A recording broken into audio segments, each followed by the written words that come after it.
This is Dennis Ramundi. I'm here with my co-host, Phil Goldberg, author of American Veda. Our podcast, Spirit Matters, found at spiritmatterstalk.com.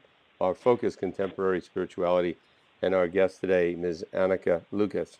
Annika, you have a story like none I've ever heard before. In many ways, it's horrific, what you've gone through and your inner strength that got you to survive, your spirituality that has allowed you to get where you are now is truly amazing. And I'm going to say to our listeners, a lot of what you'll hear today is shocking, but it's a story everyone should hear. And I want to thank you so very much for taking the time, Annika, to come on with us today. And I should say that right now she founded and is the director of Prison Yoga. It's something she founded in 2014. Liberation Prison Yoga. Yeah. Okay. Sorry to interrupt. Liberation Prison Yoga. Prison Yoga. And that's the website, liberationprisonyoga.com. So we'll start, Phil. Go ahead. We'll start talking about you and then what you're doing with your project. All right. Well, you set it up pretty well. I was just going to ask Annika to give us her background in this, which we could talk for hours about, but just maybe give us a brief summary, Annika, of what brought you to Liberation Prison Yoga and your work as an advocate for sex trafficking survivors. Dennis and I know the story, but our listeners should hear how you came to all this. Yes, and thank you. And Phil, it's nice to hear you again. It was really great to meet you. And in the Bahamas, I really enjoyed spending time there and meeting you and the other presenters there. And Dennis, thank you for the introduction. I have an extreme and unusual background. And what is even more unusual, I think, is that the 30 years that I had to heal from that background, which put me in a place that helps me to do the work that I do today. So I was raised by a psychopathic mother, and I was abused and sold when I was 6 years old into a network of pedophiles who were extremely well organized and psychopathic, certainly in their own right, and who committed maybe the darkest crimes imaginable. And I found out later that those men, I knew that they were powerful, that they were not just people from Belgium, where I was raised. I was taken to different countries, and the men I was confronted with were turned out to be world leaders, very visible on the world stage, politicians and those who control politicians and all those who hang around those world leaders, and had gotten to this perhaps final stage of deprivation. I was rescued as an 11-year-old girl, that was in 1974, by someone on the inside, and I was given very precise instructions that I should follow to survive, which I did. That kept me away from prostitution. It certainly kept me from ever speaking up about anything that had happened to me for most of my adult life.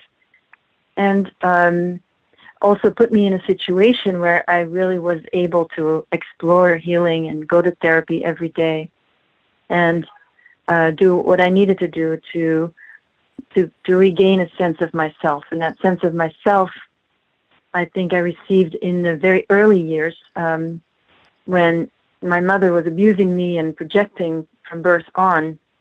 But there was a caregiver who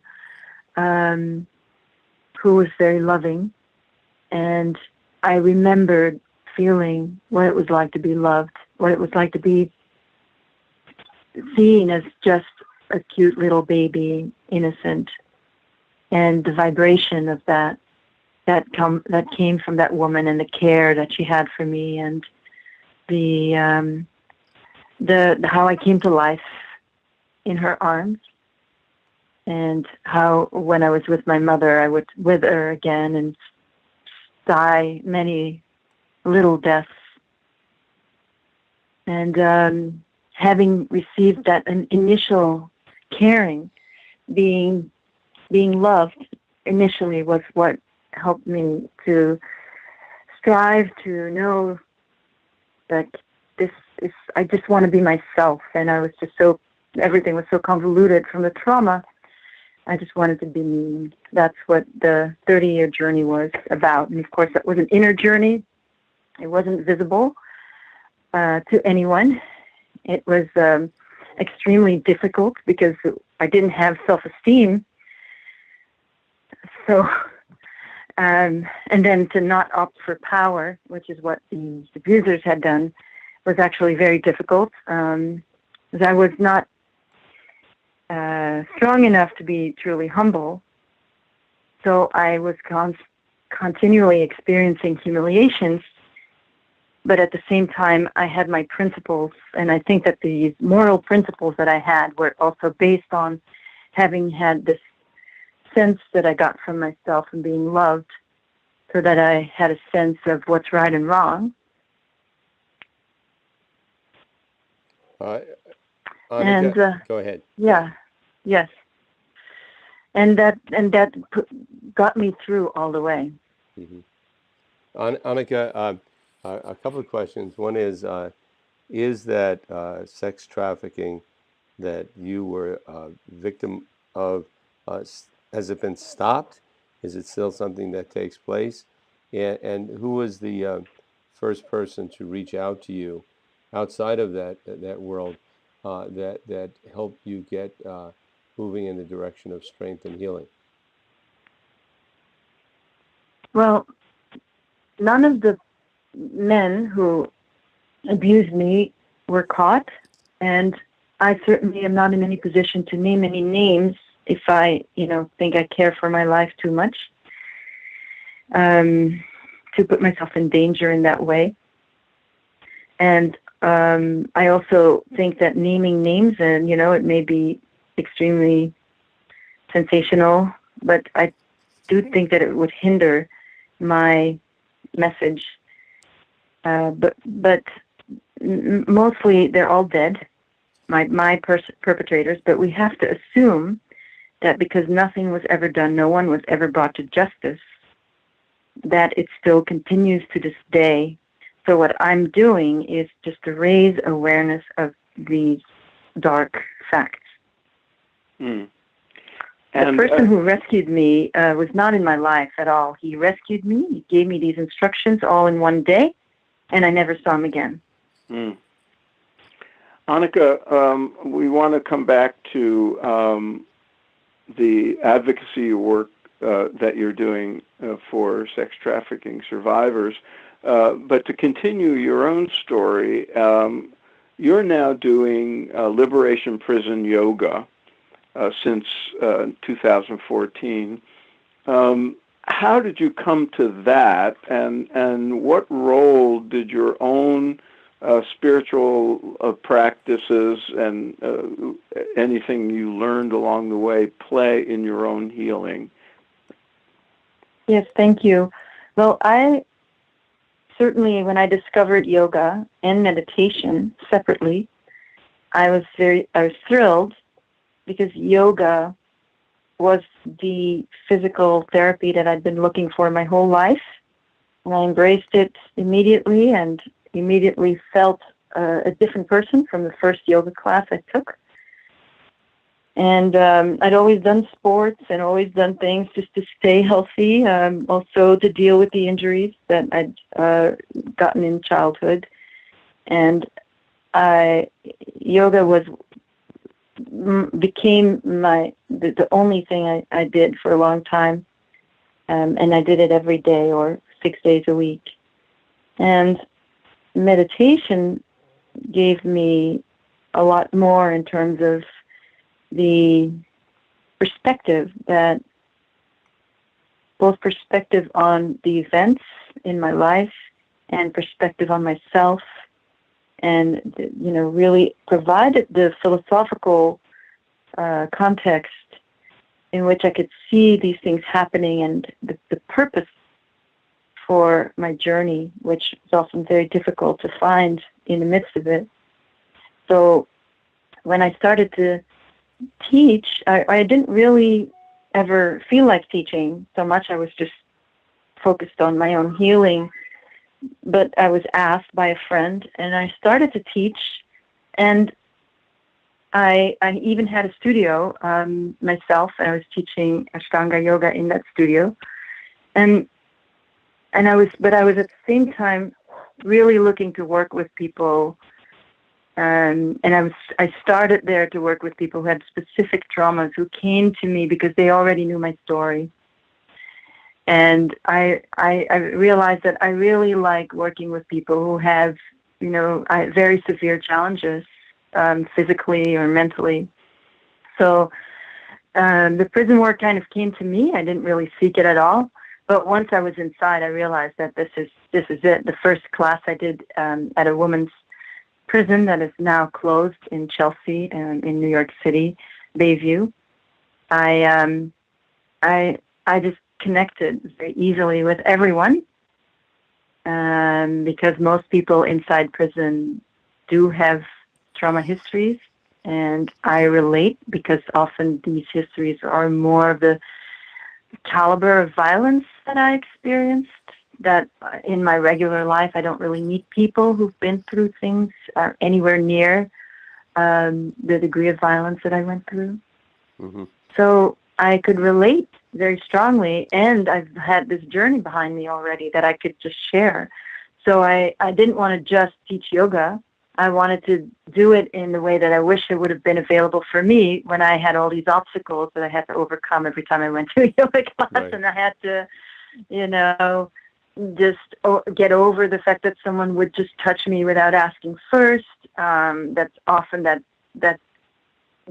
touch was even charged, sexually or sensually charged, when I didn't ask for anything. That often I didn't want to be behind someone. I didn't want to be in front of someone. I was self-conscious of my body. I wanted to just be in the back, and I wanted to be left alone, and it was hard to find.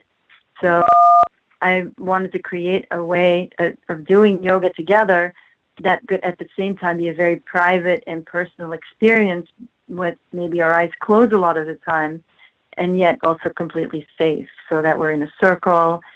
I don't use any commands at all, and I teach the teachers that go in with me, we don't use any commands. That's very important, so that all language is invitational, and I'm completely allergic to commands. Uh-huh. So when I go to a yoga class, I have to still overcome that obstacle. And we look very strongly at inner power dynamics. So that is the most unique part of our trauma-informed work, is that we, as teachers, we look at our own status and how we affect people. And I train people to mostly be aware of inner, who do we look up to, and is that person a representative of maybe an authority figure from our past that we needed to placate, that we needed to make good because we were afraid of them? And whom do we look down upon, because is that perhaps the representation of the unloved child inside ourselves that still craving to be heard, seen, and understood? Mm-hmm. So that we are aware of ourselves and we don't play into the power dynamic at all. So when someone looks up to us, we actually get into a position as being projected upon as authority figures, which often means abusers that need to be placated and need to be made good. We go against expectations in that dynamic to then ultimately help reverse the trauma by, when the message arrives that in abuse, the message somehow arrives to the innocent child that you're not so innocent, or the message is that you're not so wonderful, you're not worthy of being loved. And it could be verbal or nonverbal. Children will feel it.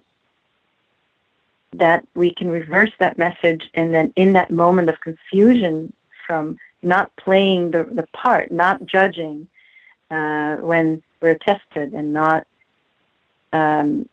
needing the power, not needing the status of our position as teacher or whatever, that we can then give a positive affirmation and say something right in the moment that a person expects to be abused again. That could be as subtle as just being judged. That in that moment, instead of judging, we actually say something that is true and positive about that person, so we reestablish the original truth of the person, which is innocent. Mm-hmm.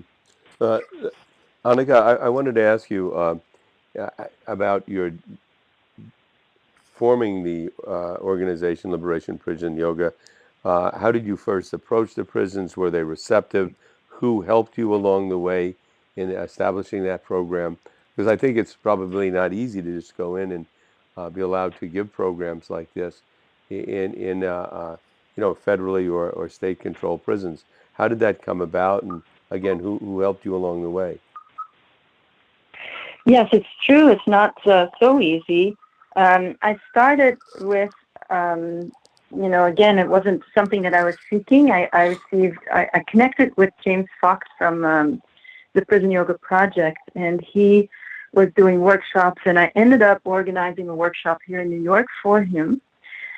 And then afterwards, he was going to go back to California, and I was here, and people were looking at me for what to do next. So I started this work with Prison Yoga Project, and I started to go into the jails and the state prisons at first to start the programs. I connected with people and asked around, and once we were in the jail, it was very easy.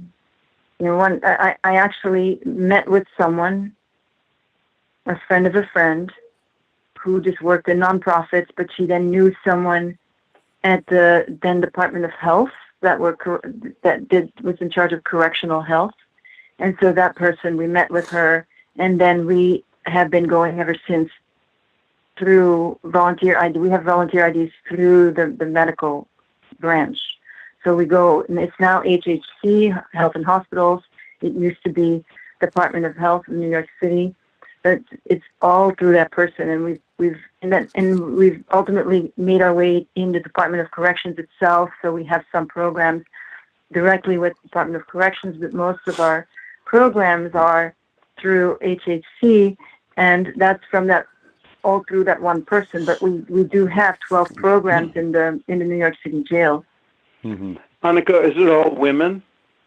Women prisoners? No, we have a lot of programs with the women, but we also have both women in the jails that we have a lot of programs with, and we have a lot of programs at Bedford Hills Maximum Security Prison, and also Taconic and Medium Security Prison, the state prisons. But we also have programs with men, and we also have programs with youth. And then we also have a program with transgender. You have programs with? Oh, youth. Yep. Youth. I assume that the teachers have to be the same sex as the prisoners. That would be ideal, but as you can imagine, that's not easy to do. It's probably why we have most of our programs with women. But there are, of course, it just depends on the person. Certain women are absolutely fine to teach men, and then we of course always look for the right person to teach the right. But most of our teachers are women. We are thankful to have a wonderful man teaching the boys, and we teach the boys because in New York State you are charged as an adult from the age of 16 on. So they are actually there as adults, but they're 16 years old. So we And the prisons are okay with women coming in to teach men yoga? The prison officials? Yes, absolutely, yeah. We do what we can, and it's the right woman. We choose the right women. There are definitely women and yoga teachers who would not be the right person to go in and teach the men. They're either too young, or they're not aware, or they have their own issues with sexuality and so forth that could endanger them, and that could and that's happened as well. Yeah, right. Everything has happened. Right. Nothing terrible has happened, but I've certainly been very worried at times. Right. Yeah. Annika, I wanted to ask you, do you find in you're dealing with the women in the prisons that a lot of these women are really more victims of abuse than they are violators and criminals, and that some setting other than prison, which would be much better for them and much more effective in bringing them back to society in a very healthy and productive way? Well, that's the case for most prisoners, not for women. Mm-hmm. We still have most of our prisoners there. There's clearly a targeted population. It's a continuation of slavery in this country. That is kind of not named slavery now. It's called mass incarceration, but that's really what it is. Mm-hmm. So when you go inside, you see it very clearly. That it's incredible, and so a lot of people are still there for drug use and things like that. That, of course, a white person would never end up in jail for, or if they do, it's by accident. And same with the 60, where you see it very clearly with the youth, with the boys. Those are, I don't ever see any white boys. Mm-hmm. Yeah, no, I was, yeah. If I could ask a follow-up question, do you have any kind of program where you have follow-up when the men and women leave prison, so they can continue with the yoga? Yes, I get it. Yes, well, first of all, I'd like to say that for most prisoners, whether they're in maximum security and they've committed horrific crimes, or whether they're in jail just waiting for their trial date and they don't have enough money to pay bail, that for most prisoners, anything but prison would be a better way to deal with what they're dealing with. Most people that we encounter are not psychopaths. Most people that we encounter are people like you and me who just don't have our privilege and are traumatized and need programming, and I think specifically programs that take a person as whole rather than look at the brokenness and try to fix the brokenness, which that doesn't really work. So that's one. That requires a different type of society where we deal with people who make mistakes differently. And secondly, we have one community class in the center of the city that is open to everyone. So we encourage our students to come there, but we don't, and we've had programs in various reentry facilities, that's to say halfway houses that house our students after they get out. But it's very difficult because we're not that big yet to really, we are not, we don't, we would love more input, but, at some level, some of our students, just need shelter, and we're not in a position to provide them with that.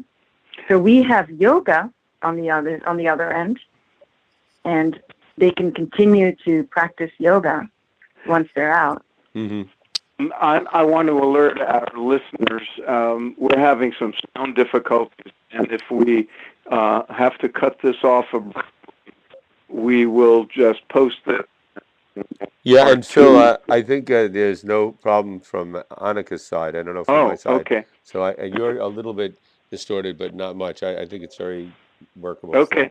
Well, if it happens, we'll have to cut it off. Annika, one question: could you tell us more specifically what your yoga classes in the prison are like.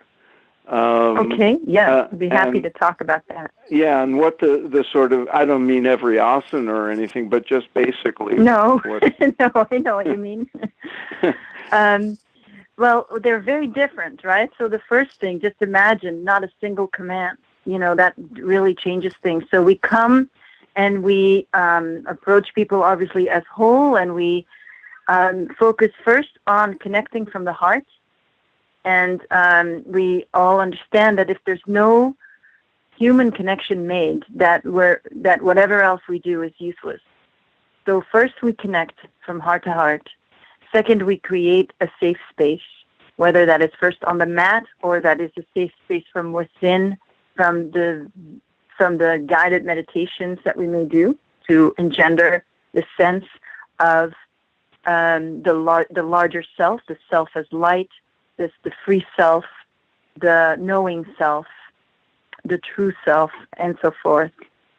And every class will start with a small discussion, so that we know that we're there for each other, that we're there not just to teach asana, that we're connecting with people.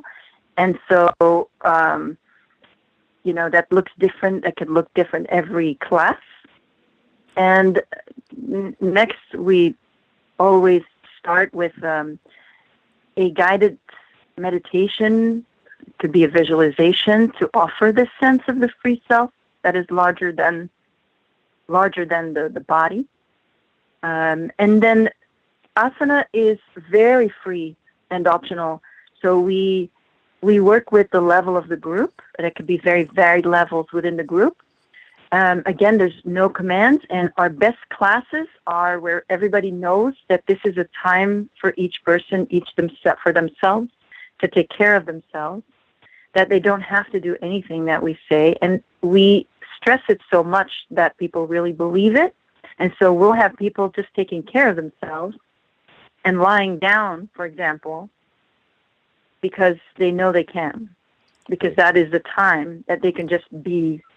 It could just be.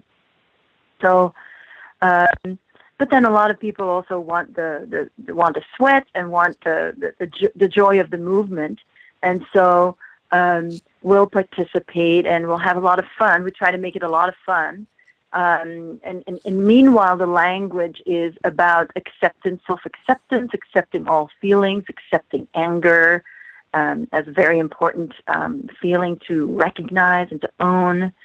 And allowing for everything. So it can be very important for people to hear that when you're being told all day that, you're not supposed to be angry, and angry is bad, and so forth. So so our language is very, very specific, very honest about circumstances.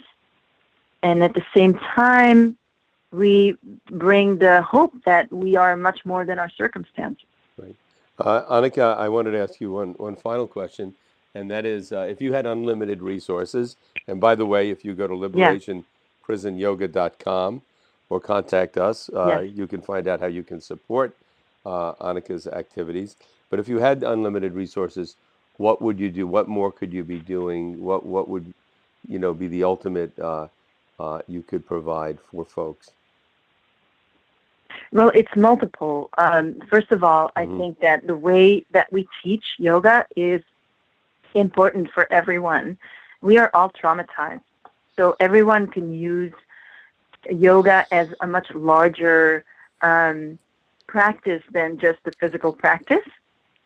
So I would promote yoga as it is to change the paradigm, as it were, to get out of this power paradigm that is trauma-based, because it's the sickest people at the top and the vulnerable populations at the bottom, and then most of us kind of stuck in the middle.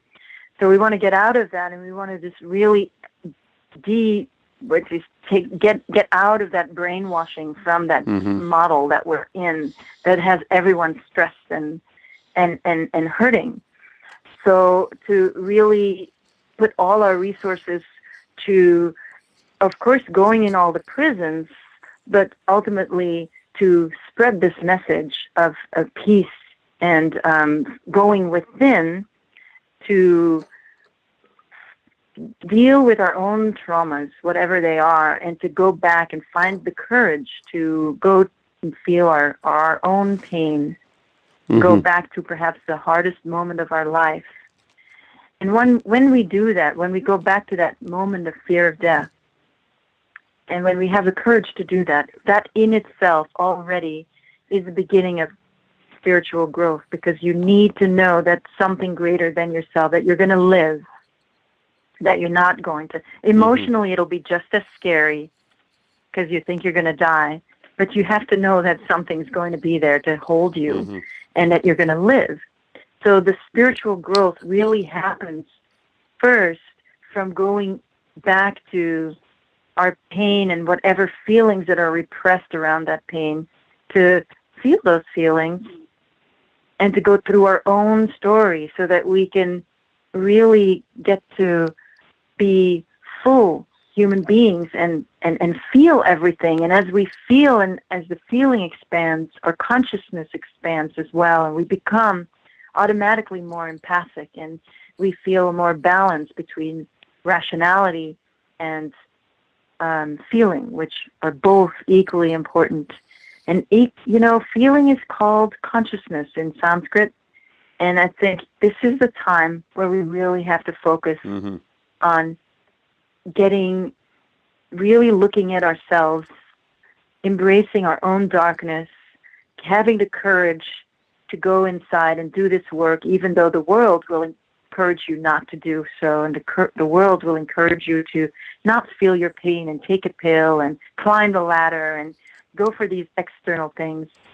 I think if we really want to embrace our yoga, to say take the whole thing, because it takes you all the way.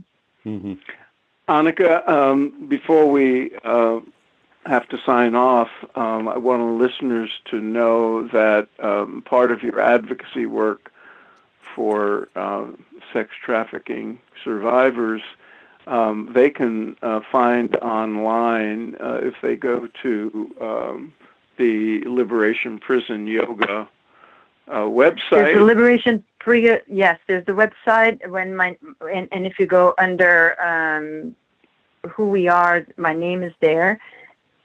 And there's more information, or you can just Google my name, Annika Lucas, and petition. And then also there's a TEDx talk that came out recently. It might be interesting to watch that. It's just 18 minutes. And I think it's informative, and it's something that I hope is worthy of being shared, so that, if we had unlimited resources, but now I'll just ask you to look at it and share. But the petition online is very worthwhile for people to look at. Yes. It's a very interesting thing because you're aiming at hotels and motels. Where we're trying to change the laws. Yes, and it's in the assembly. It has 22 assembly members in New York State that are supporting it already, which is a huge number. But we still need support.